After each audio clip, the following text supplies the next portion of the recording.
Hi all. இன்னைக்கு வந்து TNPSC group 2க்கான result விட்டுருந்தாங்க.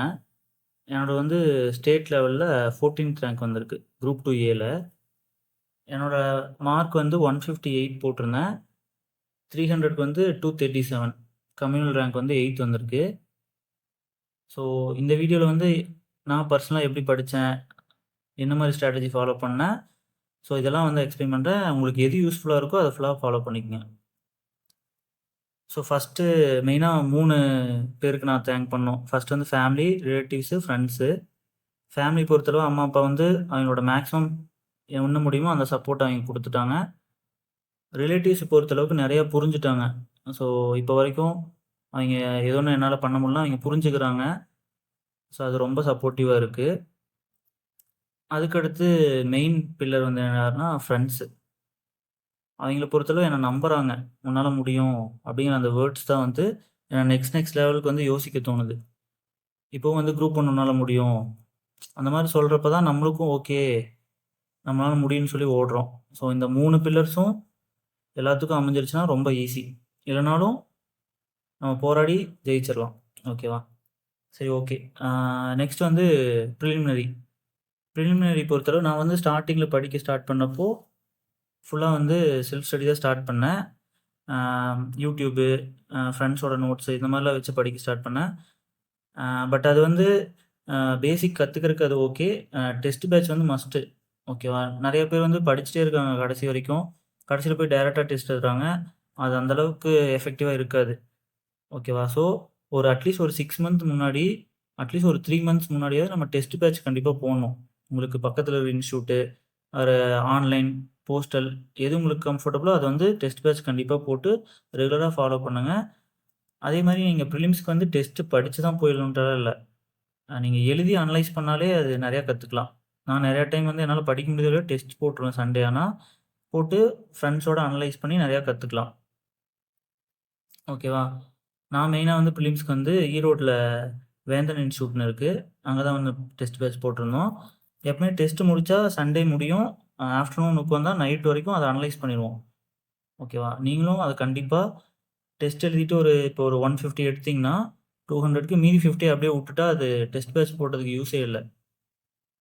டெஸ்ட் எழுதுனதுக்கப்புறம் தான் நம்மளோட மெயின் ஒர்க்கே ஸ்டார்ட் ஆகும். நல்லா அனலைஸ் டீப்பா பண்ணி வச்சுட்டு, எதெல்லாம் தப்போ அத சரி பண்ணிறணும்.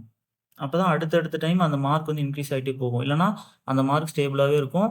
நீங்க இங்க பண்ண தப்ப எக்ஸாம்லயும் போய் பண்ணுவீங்க. ஓகேவா? ஸோ இது கண்டிப்பா மஸ்ட்டு. டெஸ்ட் பேட்ச் போடுங்க. அத அனலைஸ் பண்ணுங்க. முடிஞ்சா அதுல எதெல்லாம் புதுசா கத்துக்கிட்டீங்களோ, அத வந்து நோட்ஸ் மாரி எடுத்துட்டே வாங்க. பிலிம்ஸ பொறுத்தளவுக்கு 80+20+50 இதுதான் நம்ம டார்கெட். ஓகேவா? 18 என்னன்னா லாங்குவேஜு, 20னா மேத்ஸு, 50னா ஜிஎஸ். ஓகேவா? ஸோ லாங்குவேஜ பொறுத்தளவு தமிழ் ஆர் இங்கிலீஷ் எதா இருந்தாலும் இப்போலாம் கிராமர் பேஸ் பண்ணி தான் இருக்கு. ஸோ நீங்க எந்த அளவுக்கு பிராக்டிஸ் பண்றீங்களோ, டெஸ்ட் போட்டு போட்டு அதனோட ரூல்ஸ வந்து கத்துக்கிட்டு, நோட் பண்ணிட்டே வாங்க டாபிக் வைஸா. ஓகேவா? அந்த மாரி பண்ணி, லேர்ன் பண்ணி பண்ணி, மிஸ்டேக் பண்ணி நீங்க நோட் பண்ணி கத்துக்கிட்டா தான் நெறையா முடியும். இது வந்து இப்ப மேத்ஸ் மாரி தான். மேத்ஸ் வந்து சும்மா மனப்பாடம் பண்ணிட்டு போய் நம்ம எழுத முடியாது. அதே மாரி தான் ஃபுல்லா கிராமர் வந்துருச்சு. ஸோ நீங்க எந்த அளவுக்கு டெஸ்ட் போட்டு, அத வந்து அந்த ரூல்ஸ் எல்லாம் கத்துக்கிறீங்களோ, அந்த அளவுக்கு நம்ம ஈஸியா அப்ரோச் பண்ணிடலாம். இதுக்கு வந்து எப்பவுமே இதுக்கு முன்னாடி நடந்த குரூப் 2 அண்ட் குரூப் 4 கொஸ்டின்ஸ் வந்து எப்பவுமே கையில வச்சுக்கங்க. ஏன்னா டிஎன்பிஎஸ்சி வந்து அதே ஃபார்மேட்ட தான் ஃபாலோ பண்ணுவாங்க. ஓகேவா? ஸோ அந்த ஃபார்மேட்லாம் உங்களுக்கு தெரியணும். எந்த மாரியெல்லாம் எடுக்குறாங்க, டிஃபிகல்ட்டி எங்கேருந்து எடுக்குறாங்கலாம் உங்களுக்கு தெரிஞ்சிருந்தா ஈஸியா வந்து நம்ம அப்ரோச் பண்றதுக்கு ஈஸியா இருக்கும். அதுக்கடுத்து வந்து முக்கியமா ப்ரீவியஸ் கொஸ்டின் இன்க்ளூட் பண்ணி படிங்க. டாபிக் வைஸாவும் இருக்கும், ஃபுல் டெஸ்ட்டாவும் இருக்கும். ஓகேவா? ஸோ நல்லா டைம் இருந்தா டாபிக் வைஸா படிங்க.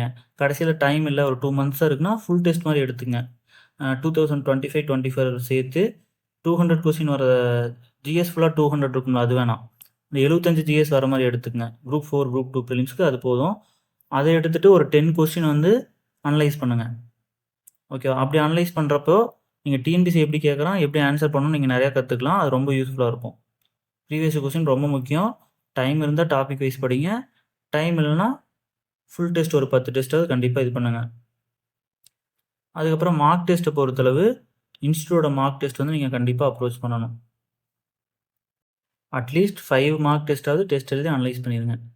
இவ்வளோதான் ப்ரிலிமினரிக்கு. ஸோ 80 வந்து தமிழ், 20 வந்து மேத்ஸ் கண்டிப்பாக 20 எடுக்க ட்ரை பண்ணுங்கள். இப்போ ரீசனிங் தான் 10 மார்க் கேட்குறாங்க. ஸோ அந்த 10 மார்க் நீங்கள் ஈஸியாக அப்ரோச் பண்ணிடலாம். அதில் வந்து ஒரு 8 எடுக்கலாம். மீதி 15ல் வந்து நீங்கள் ஒரு 12 மார்க் எடுத்திங்கனாலே அப்படி இப்படின்னு உள்ளே கொண்டு வந்துடலாம். இதுக்கு வந்து மேத்ஸுக்கு அதே மாதிரி லாஸ்ட் 10 இயர் 25 கொஸ்டின் இருக்கும்ல ஒவ்வொரு கொஸ்டின் பேப்பர்லையும். லாஸ்ட் 10 இயர்க்கான 10 கொஸ்டின் எடுத்துங்க. ஓகேவா? ரீசெண்டாக நடந்த 10 கொஸ்டின் பேப்பரில் ஈச் 25 கொஸ்டின்ஸ் இருக்கும்ல, மொத்தம் 250 கொஸ்டின். அதை நல்லா ப்ராக்டிஸ் பண்ணி கொண்டு வந்தாங்க, ஓரளவுக்கு மேனேஜ் பண்ணி போட்டுடலாம். இவ்வளோதான் ப்ரிலிமினரிக்கு. ஸோ 150 டார்கெட் வச்சு ஒவ்வொன்றுக்கும் படிங்க. ஜிஎஸை பொறுத்தளவு மெயினாக நம்ம 10th புக்கு ரொம்ப முக்கியம். ஓகேவா? எந்த சப்ஜெக்ட் எடுத்தாலும் 10th புக்கு நல்லா படிச்சுட்டு ப்ரீவியஸ் கொஸ்டின் நல்லா அனலைஸ் பண்ணிங்கன்னா, ப்ளஸ் உங்களோட டெஸ்ட் பேட்ச் கொஸ்டின்ஸ் அனலைஸ் பண்ணுறது, இது எல்லாத்தையும் கரெக்டாக பண்ணிங்கன்னா கண்டிப்பாக மார்க் வந்துடும். மெயினாக 10th 11th 12th ஃபோக்கஸ் பண்ணுங்கள். இப்போல்லாம் வந்து அந்தளவுக்கு தான் நிறையா கேட்குறாங்க. ஸோ அதை ஃபோக்கஸ் பண்ணிங்க. நான் டீப்பாக வந்து வேற ஒரு வீடியோவில் நான் முடிஞ்சால் சொல்கிறேன். ஃபிலிம்ஸ் வந்து ஒவ்வொரு சப்ஜெக்ட்டுக்கும் எப்படி படிக்கணும்னு சொல்லிட்டு. அடுத்து மெயின்ஸை பொறுத்தளவு முடிஞ்ச அளவுக்கு ஏதோ ஒரு நல்ல இன்ஸ்டியூட் மெட்டீரியல் வந்து வச்சுக்கோங்க. அதை வச்சு படிக்க ஆரம்பிங்க. ஓகேவா? அதுக்கப்புறம் அதில் வந்து மேத்ஸ் ரீசனிங்கை பொறுத்தளவு 50 மார்க்கு, ஜிஎஸை பொறுத்தளவு 150.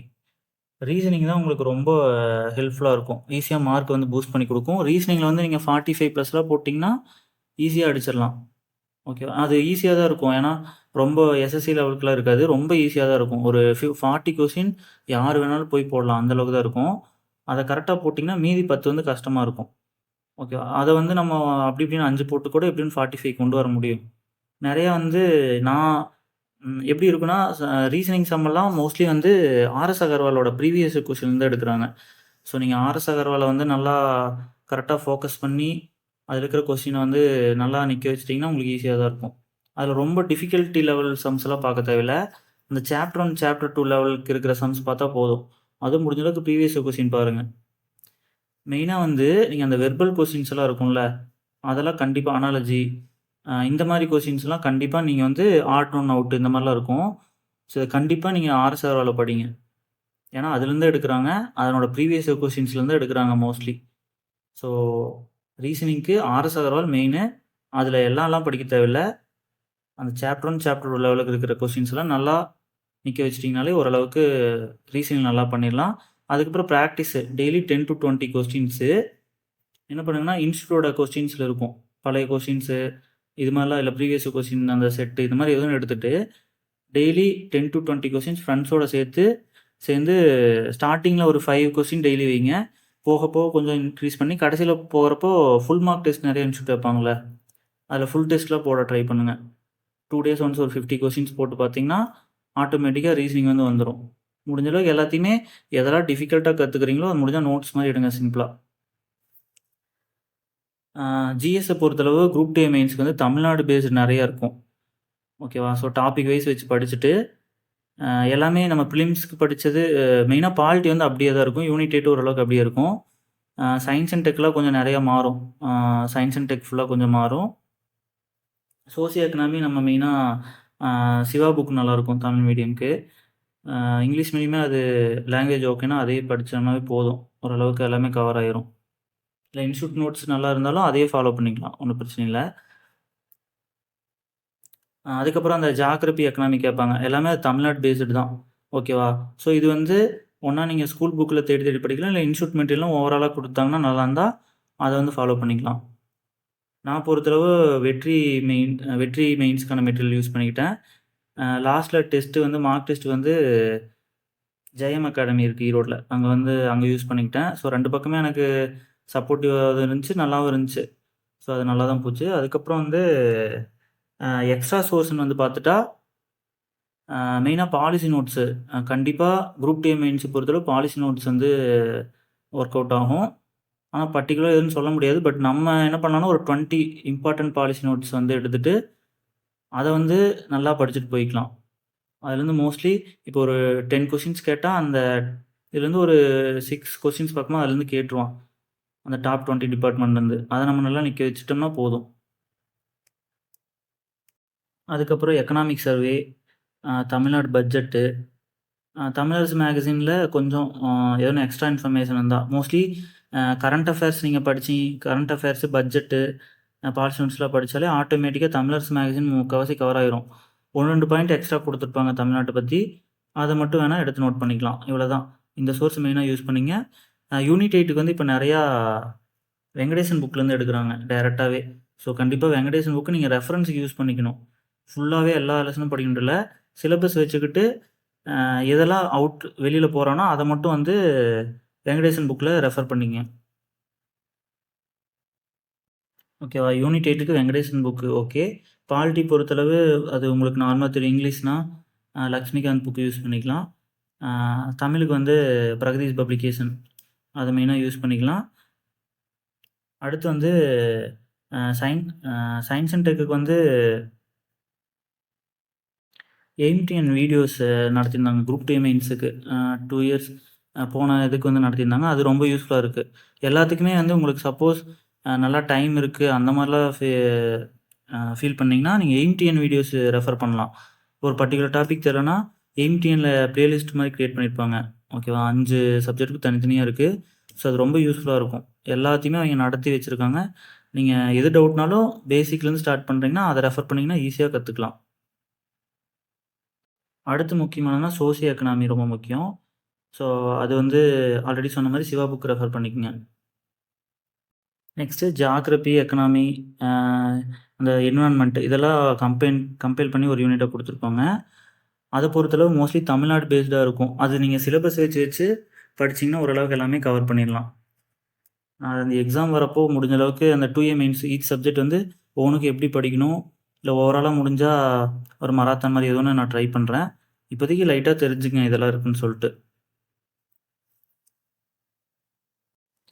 ஸோ இவ்வளோதான். ப்ரிலிம்ஸ்க்கு எப்படி கொஸ்டின் அனலைசிஸ் முக்கியமோ, அதே மாரி மெயின்ஸுக்கும் கொஸ்டின் அனலைசிஸ் முக்கியம். ஓகேவா? ஸோ இதுக்கு முன்னாடியே மொத்தம் 2 மெயின்ஸ் நடந்துச்சு. அது இல்லாம கேன்சல் ஆச்சு ஒரு மெயின்ஸு.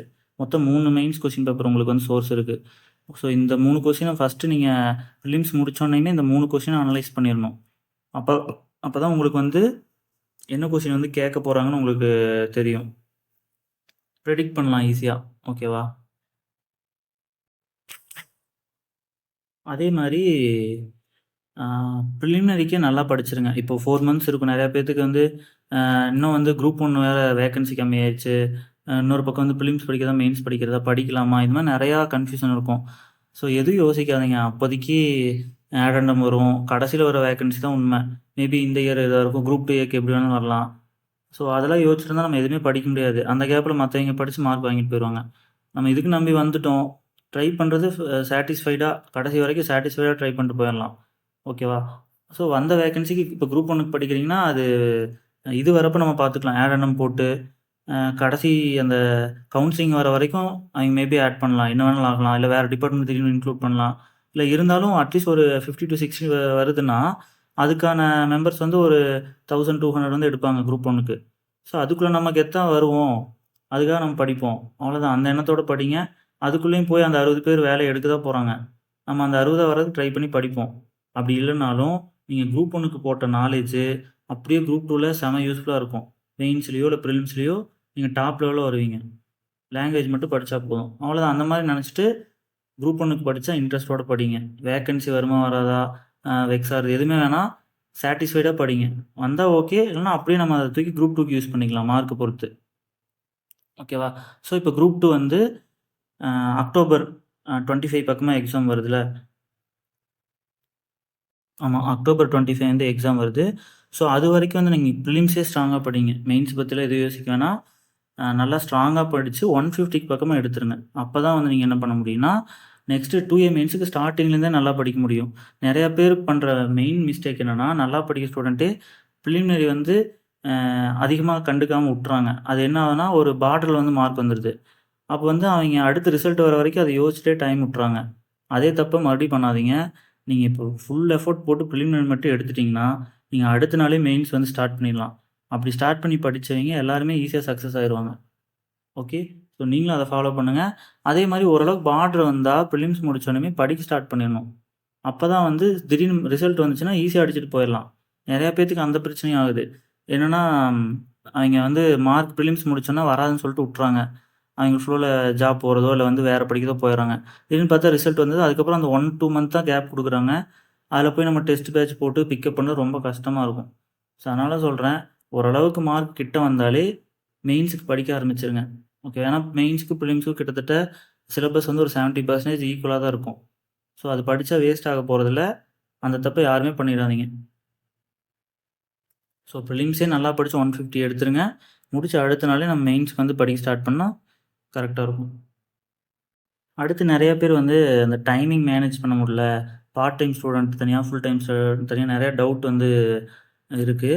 எப்படின்னா, ஃபுல் டைம் ஸ்டூடண்ட்ட பொறுத்தளவு முடிஞ்ச அளவுக்கு பக்கத்துல என்கேஜ்மெண்ட்டா இருக்கிற பகுதிக்கு வந்து போங்க. ஓகேவா? லைக் லைப்ரரி, பார்க்கு இந்த மாரி எங்க வந்து நல்லா படிக்க முடியுதோ அங்க போய் படிங்க. அங்க வந்து சுத்திலும் ஸ்டூடண்ட்ஸ் வந்து படிக்கிறப்போ, நம்மளுக்கு ஆட்டோமேட்டிக்கா படிக்க தோணும். ஓகேவா? வீட்ல இருந்தா மேபி நம்மளுக்கு வந்து படிக்கிற கொஞ்சம் இதா இருக்கும். அங்க போயிட்டா மத்தவங்க படிக்கிறப்போ ஆட்டோமேட்டிக்கா நம்ம படிச்சுருவோம். அடுத்து வந்து பார்ட் டைம் ஸ்டூடண்ட்ட பொறுத்தளவு, நான்லாம் ஜாப் போயிட்டே தான் படிச்சேன். ஸோ, அப்படி முடியாதுன்றலாம் எதுவுமே கிடையாது.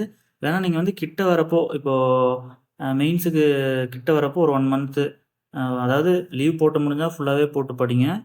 போட முடியலனாலும் அங்க எக்ஸாம் படிக்க முடியாதுன்னுலாம் எதுவுமே கிடையாது. நீங்க கிடைக்கிற கேப்ப காலையில 2 மணி நேரம், நைட் 2 மணி நேரம் படிச்சுட்டு, வீக்கெண்ட்ல படிங்க. அதுக்கப்புறம் கிட்ட வரப்போ ஒரு 1 மந்த், 1 1/2 மந்த் லீவ் போட்டு, எஃபோர்ட் போட்டு படிச்சீங்கன்னா, ஈஸியா பாஸ் பண்ணிடலாம். எல்லா எக்ஸாமும் எப்படி இருக்குன்னா, பிலிம்ஸ் வந்து ரொம்ப வந்து ஈஸியா இருக்கும். மெயின்ஸ் கஷ்டமா இருக்கும். அதாவது காம்படிஷன் லெவல் சொல்றேன். ஆனா இங்க வந்து ஆப்போசிட்டு. பிலிமினரி வேற தான் கஷ்டம். உள்ள வந்துட்டீங்கன்னா, மெயின்ஸ் எப்படியும் ஈஸியா போயிரலாம். ஏன்னா மெயின்ஸ்ல வந்து என்ன பிரச்சனைன்னா, பிலிம்ஸ் முடிச்ச எல்லாரும் உடனே மெயின்ஸ் படிக்க ஆரம்பிக்கிறதில்ல. பாதி பேர் வந்து கன்ஃப்யூஷன்லயே ஸ்டார்ட் பண்றதுக்கு டிலே பண்றாங்க. ஸோ அந்த மாரி நெறைய பிரச்சனை இருக்கு. நெறைய பேர் மெயின்ஸுக்கு பயந்துட்டு அது இதுன்னு தொடர்றதில்ல. ஸோ படிக்க ஆரம்பிக்கிறதே பாதி பேர்ல ஒரு 40% தான் படிக்க ஆரம்பிக்கிறாங்க. ஸோ அது நெறைய ப்ளஸ்ஸு. ஸோ இத நல்லா யூஸ் பண்ணிக்கங்க. அடுத்து கட் ஆஃப் ரேஞ்சு வந்து பொறுத்தளவுக்கு பிரிலிமினரி வந்து ஒரு 150 டார்கெட் வச்சு படிங்க. மெயின்ஸுக்கும் அதே தான் 150 டார்கெட் வச்சு படிங்க. 2க்குமே 150க்கு மேல இருந்தா கண்டிப்பா நல்ல ஜாபே வாங்கிடலாம். இந்த டைம்ல 150க்கு மேல சரியா 150 பேர் தான் இருந்தாங்க. ஓகே. அதே மாரி இந்த ரிசல்ட் முடிச்சுட்டு நெறைய சொல்லுவாங்க. கட் ஆஃப் வந்து 155 அது இதுன்னு சொல்லுவாங்க. எல்லாமே சும்மா இவைங்களா ரூமர் கலப்புறது தான். அவைங்க சும்மா அந்த நார்மல் கீ வச்சு பார்க்குறது, இல்ல சரியான கொஸ்டின் மட்டும் பார்க்குறது அந்த மாரி சொல்றது தான். ஆனா இந்த டைம் வெறும் 150க்கு மேல வெறும் 150 மெம்பர்ஸ் தான் இருக்காங்க. ஸோ ஆனா கட் ஆஃபே வந்து 150 சொல்லிட்டு இருந்தாங்க அப்பலாம். ஸோ எல்லாமே இதுதான். அடுத்து வந்து நெறைய பேத்துக்கு இருக்கிற என்ன பிரச்சனைனா, நல்லா படிக்கிறாங்க. ஃபுல்லா எஃபோர்ட் போட்டு சொன்னது ஃபுல்லா படிக்கிறாங்க. ஆனா எக்ஸாம்ல போயிட்டு நார்மல் யூனிட் டெஸ்ட்ல கூட மார்க் எடுக்குறாங்க. எக்ஸாம்ல எடுக்கறதில்ல. அதுக்கு காரணம் என்னன்னா, அவைங்க ப்ரீவியஸ் இயர் கொஸ்டின்ஸ் வந்து ப்ராப்பரா யூஸ் பண்றதில்ல. புக்கையே திருப்பி திருப்பி பார்த்துட்டு இருந்தா எதுவுமே பண்ண முடியாது. ப்ரீவியஸ் இயர் கொஸ்டின் நீங்களா செல்ஃபா ஒரு 10 டூ 15 கொஸ்டினாவது ஃபுல் டெஸ்ட்ட வந்து ஸ்பைரல் போட்டு வச்சுக்கங்க. ஒரு பேஜுக்கு 2 வர மாரி போட்டுட்டு, அத பார்த்துட்டே இருக்கணும். ஏன்னா டிஎன்பிஎஸ்சி நம்ம என்னதான் இங்க படிச்சாலும், அதே பாயிண்ட்ட டிஎன்பிஎஸ்சி கொஸ்டின்ல பார்க்குறப்போ நம்மளுக்கு பயம் வரும். டக்குனு அது இதுவான்னு தோணும். நம்ம படிக்காத மாரி தோணாது. புக்லயே தான் இருக்கும். நம்ம நெறைய டைம் படிச்சிருப்போம். அதுக்கு காரணம் என்னன்னா, அந்த மாரி ஃபார்மேட்ட டிஎன்பிஎஸ்சி கொஸ்டின் ஃபார்மேட்ல நம்ம பார்க்கல. வெறும் புக்கையே லைன் பை லைன் படிச்சுட்டு, டிஎன்பிஎஸ்சி கொஸ்டின் மாரி நம்ம பார்க்காத அதுக்கு காரணம். ஸோ தயவு செஞ்சு தமிழுக்கும் சரி, தமிழ பொறுத்தளவு இதுவரைக்கும் எவ்வளோ கொஸ்டின் நடந்திருக்குதோ, அத வச்சுட்டு படிங்க. எலிஜிபிலிட்டி டெஸ்ட்டும் கொஞ்சம் யூஸ்ஃபுல்லா தான் இருக்கும். ஓகேவா? அது 2 அப்புறம் இன்ஸ்டிடியூட் கொஸ்டின்ஸ். இந்த மாரி கொஸ்டின்ஸ் வச்சு வச்சு படிங்க தமிழுக்கு. ஜிஎஸ்க்கு previous question at least 10 to 15 full test வச்சுட்டு படிங்க. அதில வந்து குரூப் 1 லெவலுக்குலாம் வேணாம். குரூப் 2, குரூப் 4 சொல்றேன். அந்த 75 கொஸ்டின் இருக்கிறது இருந்தாவே போதும் ஆல்ரெடி சொன்ன மாரி. ஸோ அத வச்சு பிராக்டிஸ் பண்ணிட்டு போனீங்கன்னா, உங்களுக்கு அந்த எக்ஸாம் ஹால்ல வந்து ஃபியர் வர்றது, அது வந்து கன்ஃப்யூஸ் ஆகுறது, இந்த மாரி இதெல்லாம் வராது. அதுக்கப்புறம் எக்ஸாம் ஹால்ல எப்படி வந்து அந்த கொஸ்டின் பேப்பர அப்ரோச் பண்ணலான்னா, என்ன பொறுத்தளவு ஃபர்ஸ்ட்டு ஸ்டார்ட்டிங்ல தெரிஞ்ச கொஸ்டின் ஃபுல்லா ஆன்ஸர் பண்ணிடலாம். நான் ஃபாலோ பண்றது அது உங்களுக்கு செட் ஆனா ஃபாலோ பண்ணுங்க. நான் என்ன பண்ணுவேன்னா, ஸ்டார்ட்டிங்லேருந்து எண்ட் வரைக்கும் ஃபர்ஸ்ட்டு தெரிஞ்சத ஃபுல்லா ஆன்ஸர் பண்ணிருவேன். அதுக்கப்புறம் தான் தெரியாத வந்து ரவுண்ட் பண்ணி வச்சுட்டு, கொஞ்சம் கொஞ்சமா தெரியாத ஃபுல்லா அப்படியே இது பண்ணிட்டு வருவோம். ஓகேவா? அதே மாரி பிரிலிம்ஸ்ல மேத்ஸுக்கு வந்து இப்பலாம் ஒரு 5 கொஸ்டின் வந்து கஷ்டமா தான் கேட்குறாங்க. நீங்க அந்த 5 கொஸ்டின் வந்து ஸ்கிப் பண்ணி பழகிங்க. நீங்க அந்த 5 கொஸ்டினுக்கு வந்து நீங்க ஸ்ட்ரக் ஆகி நின்னீங்கன்னா, ஜிஎஸ்ல நீங்க நெறையா வந்து போட முடியாது. தமிழ்லயோ இல்ல ஜிஎஸ்லயோ போயிரும். அந்த 5 கொஸ்டின்ஸ்க்கு ஒரு 30 மினிட்ஸ் எடுக்கும். அந்த 30 மினிட்ஸ்ல நீங்க நெறையா ஜிஎஸ் கொஸ்டினோ, தமிழோ போட முடியாது. ஸோ முன்னாடியே ஃபிக்ஸ் பண்ணிக்கங்க. நீங்க பார்த்தோனையுமே அந்த கொஸ்டின் இதுவரைக்கும் பார்த்ததே இல்ல. ரொம்ப டிஃபிகல்ட்டா இருக்குன்னு உங்களுக்கு தோணுச்சுன்னா, உடனே அத ஸ்கிப் பண்ணிக்கங்க. லாஸ்ட்ல டைம் இருந்தா போட்டுக்கலாம். ஓகேவா? அதே மாரி என்னன்னா, இப்ப நீங்க 9:00 போனீங்கன்னா, அ உள்ள உட்கார வச்சுருவாங்க. ஒரு 9:15 வரைக்கும் உங்களுக்கு டைம் இருக்கும். அதில என்ன பண்ணுங்கன்னா, மூச்சு பயிற்சி மாரி பண்ணுங்க. ஓகேவா? நான் நார்மலா ஃபாலோ பண்றது ஒர்க் அவுட் ஆகுது. என்னன்னா, ஆக்ஸிஜன் இன்டேக் நம்ம எடுக்கிறப்போ, அ நம்மளுக்கு நல்லா வந்து மைண்ட் நல்லா வேலை செய்யும். ஓகேவா? ஸோ போய் உட்காந்தோனே 9:30லேருந்து எக்ஸாம் எழுத விடுவாங்க. 9:00 வந்து உட்காருவீங்களா? 9 டூ 9:15 வந்து மூச்சு பயிற்சி எடுங்க. ஓகேவா? நல்லா ஒண்ணும் இல்ல. சும்மா நார்மலா உட்காந்துட்டு நல்லா மூச்ச இழுத்து இழுத்து விடுங்க. ஓகேவா? ஸோ 9:15 அப்ப நல்லா கைய தேய்ச்சு, நல்லா முகத்துல வச்சு தேய்ச்சுட்டு, கொஸ்டின் பேப்பர் குடுப்பாங்க. ஓகேவா? அப்ப நம்மளுக்கு நல்லா பிரைட்டா இருக்கும். கொஸ்டின் பேப்பர் வந்து 15 மினிட்ஸ் குடுப்பாங்க. ஆனா நீங்க என்ன பண்ணுங்கன்னா, 5 மினிட்ஸ்ல அந்த கொஸ்டின் வந்து பிரிண்ட் ஆயிருக்கான்னு செக் பண்ணிறணும். ஓகேவா? செக் பண்ணிட்டு 10 மினிட்ஸ் உங்களுக்கு டைம் இருக்கும். அந்த 10 மினிட்ஸ்ல என்ன பண்ணுவோம்னா, பின்னாடி இருந்து ஓகேவா? பின்னாடி இருந்து ஒரு 30 கொஸ்டின டக்குன்னு ரீட் பண்ணிட்டு, அதில ஒரு 15 டூ 20 கொஸ்டின் தெரிஞ்சதுன்னா, அத வந்து புள்ளி வச்சுருங்க. ஓகேவா? புள்ளி வச்சதுக்கப்புறம் 9:30க்கு எக்ஸாம் ஸ்டார்ட் ஆகும். உடனே வந்து எக்ஸாம் ஸ்டார்ட் பண்ண ஆரம்பிச்சிரணும். சப்போஸ் கடைசியில டைம் பத்தலன்னா, நீங்க டக்குனு அந்த புள்ளி வச்ச கொஸ்டின் ஈஸியா மார்க் பண்ணிட்டு வந்துரலாம். இது நெறைய டைம் எனக்கு ஒர்க் அவுட் ஆயிருக்கு. டைமிங் பிரச்சனை இத பண்ணீங்கன்னா, நீங்க ஈஸியா சால்வ் பண்ணிடலாம். ஓகேவா? இந்த ஃபர்ஸ்ட்டு 15 மினிட்ஸ்ல 10 மினிட்ஸ் நீங்க யூஸ் பண்ணீங்கன்னா, பின்னாடி 10 மினிட்ஸ் பத்தலன்னா, அது அப்படியே மேட்ச் ஆயிக்கும். ஓகேவா? நெறைய பேர் என்னன்னா, நல்லா படிச்சிருப்பாங்க, நல்லா எழுதுவாங்க. ஆனா, அந்த டைம் கடைசியில ஒரு 5 நிமிஷம், 10 நிமிஷம் பத்தாது. என்ன பண்ணுவாங்கன்னா, ஒரு 20 டூ 15 கொஸ்டின் அட்டெண்டே பண்ணாம பி ஆப்ஷனோ இல்ல போடாமயே வந்துருவாங்க. அதனால அவைங்களுக்கு மார்க் வராது. அந்த ப்ராப்ளம் வந்து இத பண்ணீங்கன்னா, கண்டிப்பா ரிசால்வ் ஆயிரும். எல்லாருமே ட்ரை பண்ணுங்க.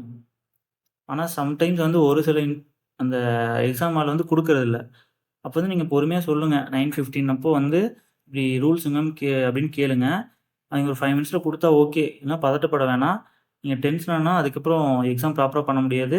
9:30க்கே ஸ்டார்ட் பண்ணீங்கனாலும் எப்டியும் மேனேஜ் பண்ணி எழுதிக்கலாம். ஓகேவா? ஸோ எக்ஸாம் ஹால்ல 9:15ல கொஸ்டின் குடுக்கலாம். பொறுமையா சொல்லுங்க. கேட்டா ஓகே. இல்லனா ரொம்ப டென்ஷன் ஆகிக்க வேணாம். எக்ஸாம் முடிச்சுட்டு வேணா சொல்லிட்டு வந்துருங்க. அட்லீஸ்ட் நெக்ஸ்ட் டைமாவது அவைங்க மாத்திப்பாங்க. ஸோ இவ்வளோதான். நான் என்ன ஃபாலோ பண்ணேன்னு சொல்ட்டேன். ஸோ நான் இதே ஃபீல்ட்ல தான் ஒரு 5 டூ 6 இயர்ஸ் அப்டியே ட்ராவல் பண்ணிட்டுருக்கேன். பார்ட் டைமாவோ, ஃபுல் டைமாவோ நெறைய ட்ராவல் பண்ணிட்டுருக்கேன். ஸோ எங்கனால முடிஞ்சது என்னன்னா, நாங்க என்ன கத்துக்கிட்டோமோ அத முடிஞ்ச அளவுக்கு உங்களுக்கு வந்து சொல்லி தர்றோம். ஸோ அத வந்து நீங்க நல்லா யூஸ் பண்ணிக்கங்க. சப்போர்ட் பண்ணுங்க. அப்பதான் வந்து எங்களுக்கு இன்னும் மோட்டிவேஷனா இருக்கும். ஓகேவா? ஸோ யாராச்சும் இது புதுசா பார்த்தா முடிஞ்ச அளவுக்கு இந்த சேனல் வந்து சப்ஸ்கிரைப் பண்ணிக்கங்க. ஓகேவா? ஸோ இது ஃபுல்லாவே இது வந்து எப்டின்னா, ஆல்ரெடி ஜாப் வந்தவைங்க, இல்ல எக்ஸ்பீரியன்ஸ்டு கேண்டிடேட் வச்சு புதுசா ட்ரை பண்றவைங்க, அவைங்களுக்கெல்லாம் முடிஞ்ச அளவுக்கு இந்த அவுட் சோர்ஸு, படிக்க முடியாத பகுதியெல்லாம் வந்து அவைங்களுக்கு சேர்த்தணும்.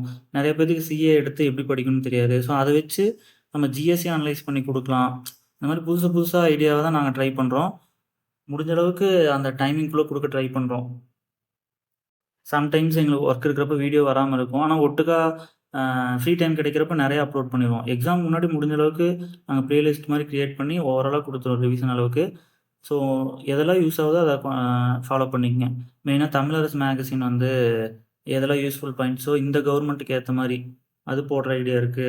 அதுக்கப்புறம் பாலிசி நோட்ஸ் வந்து எதெல்லாம் முக்கியமோ அத மட்டும் தொகுத்து எழுதி குடுக்குறது. அதுக்கப்புறம் கரண்ட் அஃபேர்ஸ் அதே மாரி மந்த்லி சிஏ குடுக்குறது. பட்ஜெட், எக்கனாமிக் சர்வே இந்த மாரிலாம் குடுக்குறது எல்லாமே ஐடியால இருக்கு. அப்புறம் ப்ரீவியஸ் இயர் கொஸ்டின் மெயினா ஒரு 10 டூ 20 கொஸ்டின் ரீசென்ட்டா இருக்கிறது அனலைஸ் பண்ணி போடுறது. ஸோ இந்த மாரி நெறையா ஐடியா வந்து எங்களுக்கு இருக்கு. ஸோ நீங்க சப்போர்ட் பண்ணீங்கன்னா தான் அது எங்களுக்கு நெறையா இன்னும் பண்றதுக்கு யூஸ்ஃபுல்லா இருக்கும். அதே மாரி இந்த டைமே எங்க ஃப்ரெண்ட்ஸ் அந்த டீம்ஸ் எல்லாம் சேர்ந்து அதில வந்து இன்னும் ஒரு 2 டூ 3 பேர் வந்து டாப் மார்க் எடுத்திருக்காங்க. அவைங்களோட எக்ஸ்பீரியன்ஸும் நான் வந்து ஒரு ஃபியூ டேஸ்ல வந்து ஷேர் பண்ண சொல்றேன். அவைங்க எல்லாருமே எங்களோட ட்ராவல் பண்ணவைங்க தான். ஸோ எல்லாருக்குமே நல்ல ரிசல்ட் வந்திருக்கு. ஸோ இதே மாரி தான் நெக்ஸ்ட்டு எக்ஸாமுக்கு வந்து உங்க எல்லாத்தையுமே வந்து அடுத்த லெவலுக்கு கொண்டு போறதுக்காக நாங்க முடிஞ்ச அளவுக்கு ட்ரை பண்றோம். நீங்களும் கோஆப்பரேட் பண்ணி சப்போர்ட் பண்ணுங்க. ஸோ ஏதோ ஒண்ணு வீடியோ வந்துச்சுன்னா, அத பார்த்துட்டு உங்களோட நல்லா இருந்தா லைக் பண்ணுங்க. இல்ல புதுசா இருந்தா சப்ஸ்கிரைப் பண்ணுங்க. உங்களுக்கு சப்போஸ் அதில நெகட்டிவ் இருந்தாலும், டைரக்ட்டா நீங்க வந்து WhatsAppல இது பண்ணிட்டு அதில மெசேஜ் பண்ணுங்க. இல்லனா வந்து கமெண்ட்லேயே போடுங்க. நாங்க உடனே வந்து அத கரெக்ட் பண்ணிக்கிறோம். இன்னும் வந்து ப்ரிலிமினரி நோட்டிஃபிகேஷன் வந்ததுக்கப்புறம், லாஸ்ட்ல வந்து இன்னும் கொஞ்சம் டீப்பா வந்து எப்படி ஒர்க் அவுட் எப்படி வந்து ட்ரை பண்ணலான்னு சொல்றேன். அதேமாரி மெயின்ஸ் அப்பவும் நெறையா மெயின்ஸ் வந்து எனக்கு இது வந்து 2 அட்டெம்ப்ட்டுமே நான் வந்து கிளியர் பண்ணியிருக்கேன். ஸோ மெயின்ஸ் இன்னுமே ப்ரிலிமினரி விட மெயின்ஸ் இன்னுமே எக்ஸ்பீரியன்ஸ் அதிகம். ஸோ கண்டிப்பா அதுலயும் வந்து ஹெல்ப் பண்றேன். எல்லாத்துக்குமே ரொம்ப நன்றி. இதுவரைக்கும் நீங்க வீடியோ வந்து பொறுமையா கேட்டிருந்தா. ஸோ இதுவரைக்கும் நீங்க கேட்டிருந்தீங்கன்னா, மறக்காம கமெண்ட்ல உங்களோட ஃபீட்பேக் சொல்லுங்க. ஆ முடிஞ்சா வந்து எண்ட் வரைக்கும் பார்த்து யூஸ்ஃபுல் அது மாரிக்கு எது வேணா இது கமெண்ட்ல வந்து போடுங்க. அது இன்னும் எங்களுக்கு வந்து மோட்டிவேஷனா இருக்கும். ஸோ இந்த சக்சஸ் எல்லாம் வந்து ஈஸியா கிடைச்சிருச்சு அப்டின்லாம் நான் சொல்ல வரல. பட் கரெக்ட்டா ஸ்ட்ராட்டஜி ஃபாலோ பண்ணி, சின்சியரா டெடிகேஷனோட ஒர்க் அவுட் பண்ணீங்கன்னா, கண்டிப்பா பாசிபிள் தான். அட்லீஸ்ட் எக்ஸாமுக்கு முன்னாடி ஒரு 3 to 4 மந்த்ஸ் நீங்க சாக்ரிஃபைஸ் பண்ணணும். ஓகேவா? அந்த ஃபங்ஷன்ஸு எல்லாத்தையுமே சாக்ரிஃபைஸ் பண்ணிட்டு, படிப்பு மட்டுமே ஒரு தியானம் மாரி உட்காந்து அதையே உயிரா நெனச்சு படிச்சீங்கன்னா, கண்டிப்பா டிஎன்பிஎஸ்சி வந்து அத திருப்பி குடுக்கும். நான் நல்லா நோட் பண்ணியிருக்கேன். எனக்கு தெரிஞ்ச ஃப்ரெண்ட்ஸ் எல்லாருமே, இந்த டைம் வாங்குன எல்லாருமே, இத மட்டுமே நம்பி ஃபுல்லா இறங்குனாங்க. ஓகேவா? எல்லாருமே நல்ல பொசிஷன் வாங்கிட்டாங்க. ஸோ அதே தான் எல்லாத்துக்குமே. நீங்க எந்த அளவுக்கு சின்சியரா இருக்கீங்களோ, டிஎன்பிஎஸ்சி வந்து அந்த அளவுக்கு ஹெல்ப் பண்ணும்னு நான் நம்புறேன். ஸோ அத நம்பி ஃபுல் எஃபோர்ட் போடுங்க. எல்லாத்துக்குமே all the best. Thank you so much.